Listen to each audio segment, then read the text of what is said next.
বাংলাদেশপন্থী জাতীয়তাবাদী শক্তি, যেটা নেতৃত্বে আছেন জনাব তারেক রহমান, আর উল্টা দিকে আছে উগ্রপন্থী গণতান্ত্রিক শক্তি, যেটা পরিচালনা করছে জামাতে ইসলাম।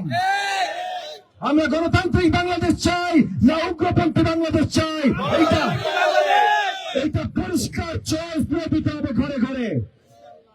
এই নির্বাচনে কিন্তু তৃতীয় কোন শক্তি নাই, গণতন্ত্র বা উগ্রতন্ত্র, জাতীয়তাবাদী শক্তি আর নাইলে জামাত ইসলামী শক্তি।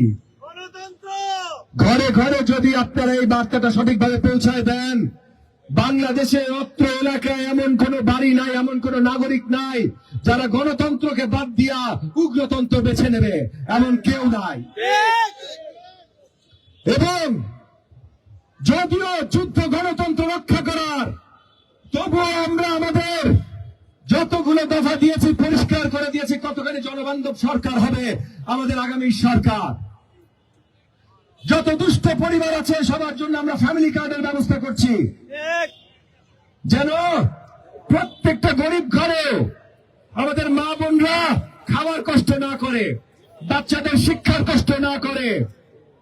আমরা বেকার ভাতার ব্যবস্থা করছি, আমরা পরিষ্কার দেখিয়ে দিয়েছি যদি আমরা সরকারি দায়িত্বে আসি তাহলে প্রথম 18 মাসের ভেতরে আমরা কিভাবে নতুন 1 কোটি চাকরি তৈরি করব,